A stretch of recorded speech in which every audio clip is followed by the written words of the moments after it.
Hey, it's your friend Choice CJ here, and I'm coming to you guys with my Week 11 battle for the UBC. We are going up against LevineMA, coach of the Boston Kommo-O.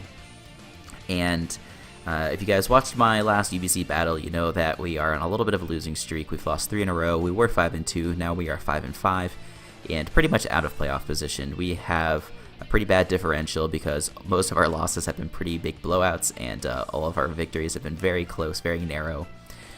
And Levine is in a kind of similar situation to us. I'm pretty sure he's 5-5.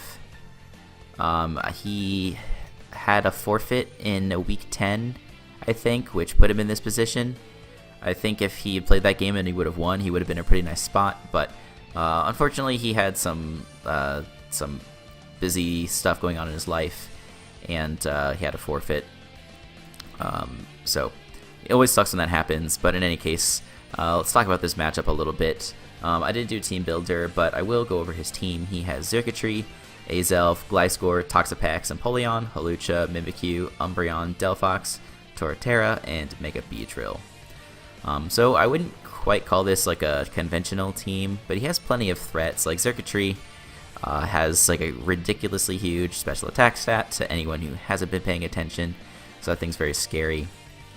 Beedrill's very fast and very threatening. Azelf, I think, is hugely underrated. It's such an offensive threat. And then, you know, a bunch of his threats that he didn't bring, like Hawlucha and stuff like that, like, could have been annoying. He could have brought Toxapex, but I think I was fairly well prepared for Toxapex. Honestly, the thing that would be hardest for me to break through is Umbreon. And so let me just quickly go over my team. Because we are not really in a playoff position, I wanted to bring a fun team. And that's what I did. I can actually just go ahead and drag it on over here for you guys to... No, I can't do that. Sorry. So I have a Focus Sash Greninja, Lead Greninja with Spikes, Taunt, Ice Beam, and Dark Pulse. I want to click Taunt against something like a potential Azelf. Against pretty much anything else, I just want to go for Spikes. And I also have Ice Beam and Dark Pulse for coverage. It hits most of his team pretty hard. And I have the Taunt also there for Umbreon if he wants to bring that in. My Poliwrath is a max attack substitute bulk up set with Earthquake and Ice Punch. This is also a set that has pretty good coverage versus his team. It can set up on Umbreon, it can set up on Toxapex, it can set up on Empoleon, which he did not bring. So he only brought one of the 3 mods that I really wanted to set up with this against, but this is basically the thing I'm going to bring in on Umbreon most of the time, just because I want to be able to put pressure on that thing. I have some Pokemon that can do like 50-60% to it, but I need that chip in order to make that work. Then I have a pretty fun Mew set. This is where the heat really gets intense. I have a Baton Pass Rock Polish set with a Shadow Ball and Aura Sphere for coverage. I kind of wish I had just packed like dual screens on this thing, but I decided to go with some coverage moves because Shadow Ball and Aura Sphere do hit his team pretty well. Like, it doesn't hit super hard because I don't have a boosting item. I'm rocking leftovers on my Mew, but Rock Polish plus Baton Pass will allow me to go into my last 3 Pokemon. I have a physical Thundurus with Defiant. It's got Wild Charge, Knockoff, HP Ice, and Agility. Wild Charge plus Knockoff hits everything super hard except for Gliscor, and of course that's why we have HP Ice. And I'm also packing the Electrium Z on this thing. So if we are at +2 and we're staring down that Umbreon, the Gigavolt Havoc is going to nuke that thing, which is pretty fun. And in case we can't get off a boost with our Mew, we do have the Agility to help ourselves do that, which is pretty cool. I have a Shikaberry Tyrantrum with Stealth Rock, Ice Fang, Earthquake, and Outrage. Shikaberry might not have been the greatest item, but you know, I didn't want that Gliscor to be able to live a hit from me. And you know, in case he was like full Fizz Def or something, I am rocking Strong Jaw, so that way my Ice Fang is boosted up versus that Gliscor. It should OHKO a Spadef variant, but anyway. You know, I don't know what other setup opportunities I have on this team. So I just thought like Shikaberry would be nice. And I'm also packing Stealth Rock on this set because I couldn't fit it anywhere else on my team. And then last but not least, I do have a 4 attacks Life Orb Nidoking with Earth Power, Ice Beam, Shadow Ball, and Focus Blast. Can hit his entire team pretty hard. So I just need to get into one of those Pokemon and get some prior damage off on the Umbreon. I need to get someone to break the disguise on the Mimikyu, and I think that one of my supers can win. And part of the reason I have spikes on Greninja is, one, I want to wear down his team, but two, I also want to encourage a defog. He only brought Gliscor as a potential defogger, and it typically runs Poison Heal, which is incompatible with defog, so I'm a little bummed that there's most likely not going to be an opportunity for defog. I guess he could be back in defog on the Beedrill, but that's pretty unlikely. So, oh well. My plan, as I mentioned, is to lead off with Greninja, and that's what I'm going to do as he leads off with the Mimikyu. And so I'm happy to go for a taunt on this thing because I don't want it to SD. He goes for a Play Rough, which misses. Really sucks, but I am Focus Sash at least, so I would have lived one. And he goes right into his Umbreon, and I get up a Spike, and he goes back into his Mimikyu. Now I want to also taunt the Umbreon because I don't want it to Wish, I don't want it to Toxic, I don't want it to do anything silly like that, so I do go for that. And at this point, do I want to go for another Spike? Do I want to go for whatever, like an attacking move? Do I want to try and switch out and preserve this thing? Because the only thing I have that can outspeed Azelf. I could have done any of those things. I don't know which one is necessarily best. So I am just going to go for another Spike. Because, getting that Umbreon low is really important to me. And now he does go for the Play Rough. I am a little bit worried that he has Shadow Sneak here. Obviously, that's going to take me out. But I want to try and break this thing's disguise. So I am going to go for a Dark Pulse. And it is going to break the disguise. He shows that he does not have Shadow Sneak, or at least he doesn't go for it. And he's just going to go for a Shadow Claw instead. So I'm not sure what his moveset is. Maybe it's like SD. Maybe he's got like Destiny Bond, or he's got Will-O-Wisp. I don't know for sure. But this Mimikyu is at high health, and it's kind of hard for me to deal with. My Thundurus outspeeds, my Mew outspeeds. I kind of wish I had gone into Mew, but because Mew is sort of central to my Speed Pass strategy, I didn't do that. I chose to go into my Thundurus instead. Oh, sorry. I go into my Nidoking. I'm not sure why. I guess I resist Play Rough, and Shadow Claw isn't going to do that much damage to me. So, sorry, I guess this was played like a week ago, so it's a little bit tough for me to remember. But for some reason I go into Nidoking, and I guess I click Shadow Ball. Yeah, I do click Shadow Ball versus the Umbreon. And I could go for Focus Blast here. Like that would, I think it's going to do like 40% or 50% to this thing. But I also know that he could just like Wish Up and stall me out. And eventually I'm going to miss, and he's going to be able to remain at full health. So I'm going to go hard into my Poliwrath. And I mentioned I am Bulk Up. I don't know if I mentioned that I'm Substitute. So I know that there's no way this thing can break my sub. And so I'm going to go for that here. As he brings in the Mimikyu, heals it up. I can go for Earthquake now, but obviously I'm not going to try and do any Bulk Up shenanigans because he can break my sub with Play Rough, even if I get too many attack boosts or stuff like, or many defense boosts. Earthquake does a lot of damage, which I'm pretty happy about, just because Mimikyu is really annoying for me to deal with. He could go for a Shadow Claw here. That's like it's unresisted versus my team. Nidoking, I guess, resists Play Rough, but Play Rough is virtually unresisted versus my team. So I go into my Thundy here. This is what I was thinking of a moment ago, where I could go into Thundy. What do I go for on this turn? I'm pretty sure I just go for Knock Off. Maybe I could have gone for the Gigavolt Havoc. That might have been better. But I'm pretty sure I just go for Knock Off, get rid of this thing's leftovers. I was hoping that it might kill, but it obviously did not, and he's able to take me out with a Play Rough.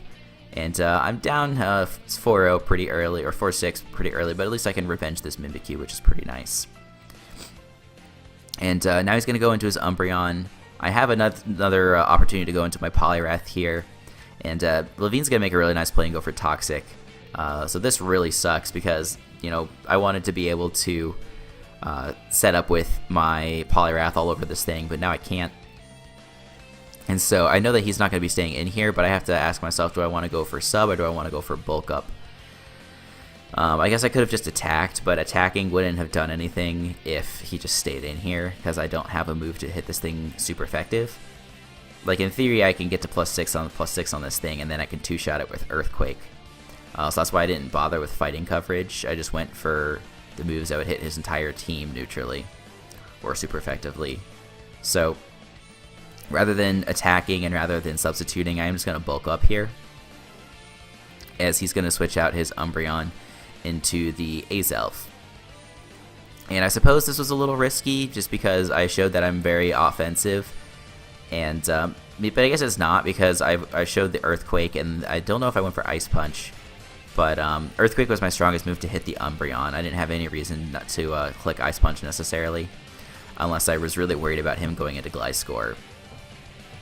But Gliscor doesn't really make a lot of... or I don't know if it makes any sense or not.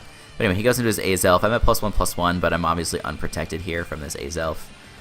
So I am going to switch on out. I'm going to try and go into my Mew. And I'm thinking, okay, well, I can try and Speed Pass here. But he goes for Sub, and this is really scary, because I don't have anything on my team that can outspeed this, which really sucks. And so I have to sack something to try and break the Sub here. So I'm thinking with my Mew, I can Rock Polish up. I should be able to live a hit from Azelf, and I should be able to live 2, actually. Like, if he's got Shadow Ball, I should be able to live 2, or come really dang close. So I'm like, okay, I can Rock Polish up, I can Shadow Ball, I can break the Sub, and then I can Baton Pass into, like, Nidoking, for example. Like, Nidoking at this point, Umbreon is at... well, I can't see. It's not letting me see how much HP Umbreon was at. I don't think it was at full, because it just came in on rocks, or just came in on 2 layers of spikes. So I'm betting it would come in around 60%. And that would put it in range of, like, my Outrage from my Tyrantrum. It would probably put it in range of Focus Blast from Nidoking. So I had a chance here. I really think I had a chance with this plan. So he goes for Shadow Ball. Does a good chunk, 53%, but the kicker here is the Spadef drop. And so with my leftovers, I'm going to go up to 54%. I don't know if it was like 54% on the dot, or if it's, you know, like 53.5 or 53.2 or whatever it is. I don't know. The Shadow Ball that he hit me with did 57.2, and I'm above that, so it might have been a roll to kill me on this next turn, which, you know, is really unfortunate. And it's also unfortunate because whatever I'm going to baton, like, if I wanted to Baton Pass into something, it's also going to get the Spadef drop, so that sucks. So yeah, like, I can break his Sub here, but I'm not going to live another hit. And you know, it might not have been in my favor even to live a second one without the Spadef drop, but, you know, it just kind of rubs salt in the wound, and it really stinks. So I'm going to go into Poliwrath and sack it, because I can potentially, like, so my plan now is I can go into Tyrantrum. Tyrantrum should be able to live 1 hit, and I can break the Sub, and then I can go back into Mew, and Mew can then Baton Pass and go into Nidoking, and the Nidoking can win. Of course, he crits the Gleam, but I don't think that really mattered. Like, it sucks. I think, like, I'm pretty sure this was a modest Azelf. He doesn't really have a reason. No, it would have to be Timid because I have Thundurus. So what is the roll on a? Oh, I don't know. I don't care what the roll is. It's the Tyrantrum's dead, and so now I don't really have a chance. So yeah, I could have broken the Sub. Tyrantrum would have died. Mew could have come in, gone for another thing, another Shadow Ball, and or not a Shadow Ball, a Baton Pass plus Rock Polish, and I could have gone into Nidoking, and Nidoking could have potentially won the game, but it's definitely not going to happen now. All I can do is try and break this thing's Sub, and he goes for Nasty Plot, and yeah, there's no chance that I have now. Because I'm not going to live the Shadow Ball, and so I forfeit. So, like, it was a little bit of a rage quit, I'm not going to lie. I I can't say that like I had a good chance of winning this game going in. I had a chance to pull it off if I hadn't gotten the Spit F drop. It maybe wasn't a good chance. Again, it came down to the roll on the Shadow Ball versus my Mew. If I had just gone with a bulky Mew, maybe that would have been better, like bulky Baton Pass, which I had on here for some time, but I was like, no, zero attacks Mew just doesn't seem like the right choice. And so what are you going to do? We're going to lose 5-0 to Levine, and we're going to drop to 5 and 6. But, you know, at this point, it doesn't really make much difference. We're just going to finish out this season and have a good time. We play Marcos, a.k.a. Moxie Boosted, next week, and he hasn't really been around. He's been focusing on other stuff on his channel, so I'm not even sure if we're going to have our battle. I hope we do, because he's a good bud, and it's always fun to play him and talk to him. And he's got that damn Slurpuff that he loves, his stupid fat cupcake. And so if we can make that happen, it should be a lot of fun. If not, then this is going to be the end of UBC Season 4 for us.